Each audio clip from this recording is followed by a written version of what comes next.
ఓం నమో నారాయణాయ. రాఖీ పండుగ అనగానే చాలామంది అనుకుంటారు, చెల్లెలు వచ్చింది, ఏదో కొంత డబ్బులో బహుమతో చేతిలో పెడితే సరిపోతుంది అని. ఇంకా కొంతమంది అయితే డబ్బుల కోసమే ప్రతి ఏడాది వస్తుంది అని తేలికగా మాట్లాడేస్తుంటారు. కానీ ఒక్కసారి గుండె మీద చెయ్యి వేసుకొని ఆలోచించండి. ఆమె నిజంగా డబ్బుల కోసమే వస్తోందా? సంవత్సరమంతా పనుల్లో మునిగిపోయి సొంత అన్నయ్యను చూసే తీరిక కూడా లేకపోయినా రాఖీ పండుగ రాగానే ఎంత దూరం ఉన్నా సరే పరిగెత్తుకుంటూ వస్తోంది. ఉద్యోగాలు చేసేవాళ్ళు లీవులు పెడతారు, ఇళ్లల్లో ఉన్నవాళ్ళు పనులన్నీ పక్కన పెడతారు.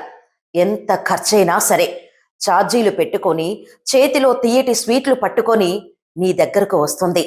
ఆమె పెట్టిన ఛార్జీలు తెచ్చిన స్వీట్ల ఖర్చు చూస్తే నువ్వు ఇచ్చే రూపాయలు దానికి సరిపోవేమో. ఒక్కోసారి ఆ ఖర్చు కంటే నువ్వు ఇచ్చేదే తక్కువ కావచ్చు. మరి అంత దూరం నుంచి డబ్బుల కోసం వస్తుందా? కానే కాదు.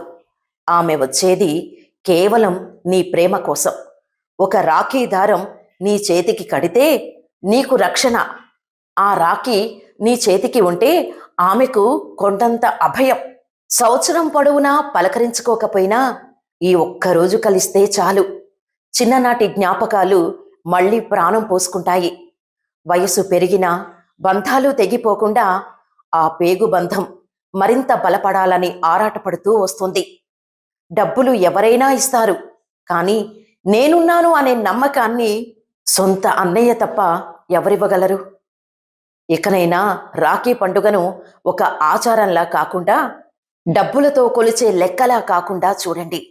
ఆమె నీ చేతికి దారం కడుతున్నప్పుడు ఆ దారంలో ఆమె ఆత్మీయతను చూడండి. నీ నుదుట తిలకం దిద్దుతున్నప్పుడు నీ క్షేమాన్ని కోరుకునే ఆమె మనసును చూడండి.